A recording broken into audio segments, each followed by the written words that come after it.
All right, everybody, here we go. I think I've got everything we needed. Let me get the part here. This got on Amazon, and the window switcher thingy part was I think $27, and there was like a dealer link that I think it was like $70 or something like that. So I went ahead and went the $27 out. So here it is. Looks just like that one, and whatnot. So that, obviously you need that part, and then 10mm socket and a screwdriver. So hopefully this will go fairly easily. The my windows, when I use these switches here, it's my passenger side isn't working, driver side is not working. This one works sometimes. I think this one goes down, but it doesn't go up, and then my lockout button doesn't work at all.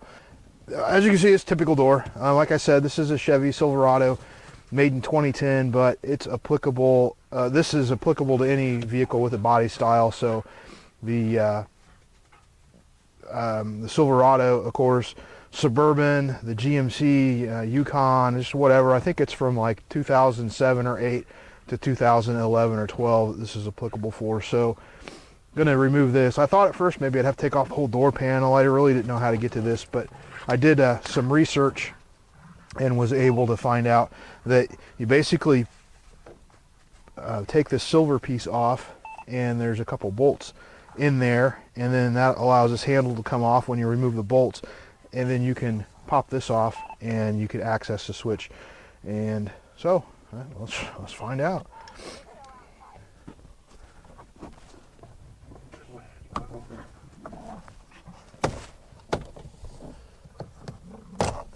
Well, that was easy enough. Popped right off. Little screwdriver action in the bottom. There are the bolts. I have a deep well socket here, and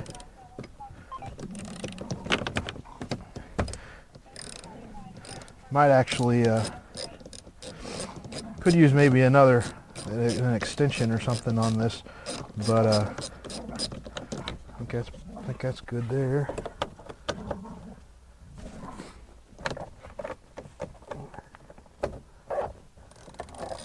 Yeah, that's just, if I could get fingers in there, I could get that out of there with fingers.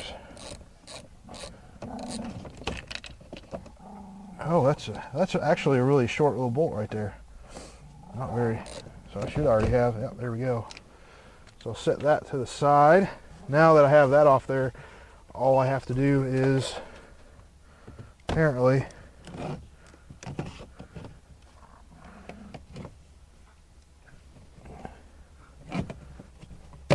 oh, yep, there it goes. That clips off. And, hey, look, wow, this probably never happens. There's a lot of extra in there. And you get that out, work on it really good. So, yeah. Got the 2 plugs on there that'll need switched over. It says a little sticker on there. It says it was made in Mexico. I'm sure that has nothing to do with the reason why it failed. This one, they got wise. I think they stopped putting where it was made on it. Not that that makes any difference. It's probably because it's made in China now. So it looks like there's just 4 tabs on each side of this. What I'll go ahead and do is pop that off. A little pressure, looks like a little pressure thing right there. You push on it and it comes out. And I just locked my doors. Oh, yeah, that came right out. There's a little pressure switch right there. Pulled that out. And this is, if you can get these tabs to go at the same time like other things like this is the problem, is you almost need 2 hands. But if you can get one started, pull it up a little bit. There we go. Now I got both of those out. Just had to work it a little bit. Now the trick is to, you see here, the trick is to get this side popped up without having the other side go. And it looks like there's another set of these little things. You want to make sure you're prying or getting on the right one. Well, there we go. So that came out. Yeah, so when you're doing the back side, you want to make sure that you're on this one and not one of these in here. And then same on the other side. So I did read, somebody said, I'll just take the switch out and you can clean the contacts. So I'm just going to go ahead and replace it as I got one. But it looks like this pops open pretty easy. And you could, yeah, so there's the inside right there. So I don't know, you guys can see that over there in that camera a little better. There's the inside of that switch when I took the housing apart, and you could probably see about cleaning that stuff off. Looks like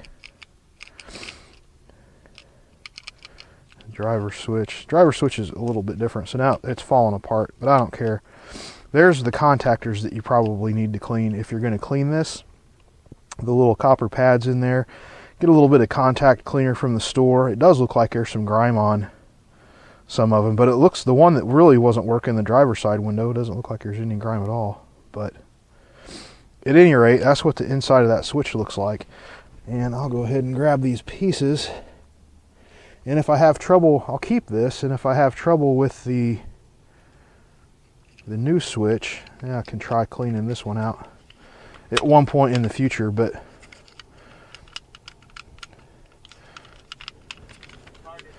there's that. So here's the new switch, and this plug goes forward.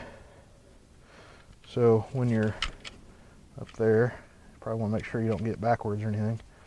So yeah, snaps into place, and those snap back into place. Looks like that's all connected there. So let me grab the keys. Got that going on. So these should,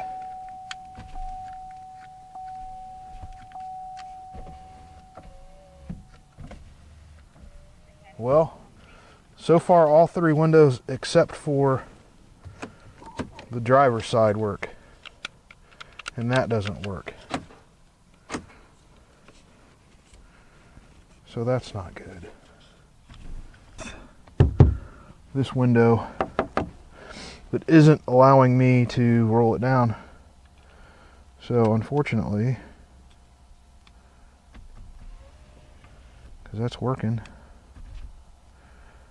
that should be, one of these should be down momentarily and one of these should be down all the way. So I guess we'll just leave the new switch in there.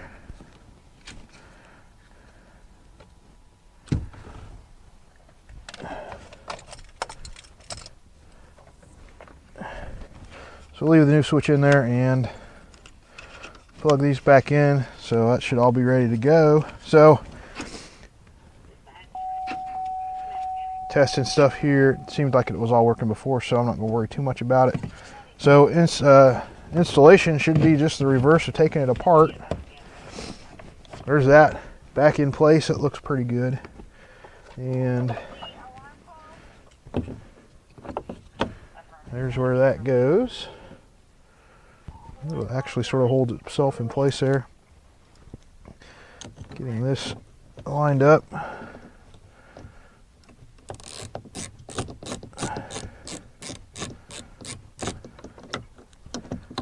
Yep, that's getting in there.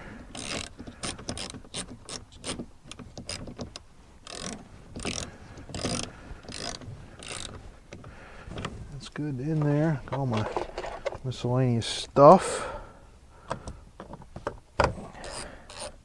So it looks like, according to my little experiment cleaning the contactors, that you should be able to take that apart and clean the contactors, or the contacts, or whatever you want to call them,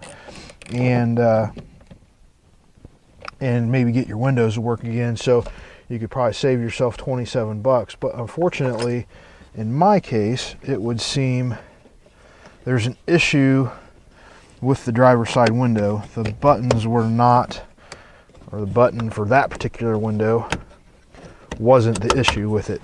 So there we go. Pretty easy. Actually, that was pretty easy.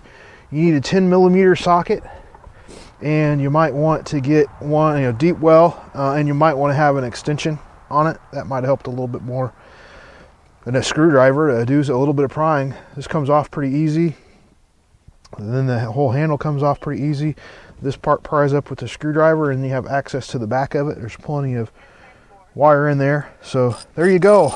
Unfortunately, it didn't fix my driver's side window, but it did work, and it was pretty easy to do. So I would say, as long as you have a 10mm deep well socket, maybe an extension and a flat screwdriver, you could probably do this project in 10 or 15 minutes without a problem. So there we go, guys. Thanks for paying attention. Any comments, questions, please put them in my comments section.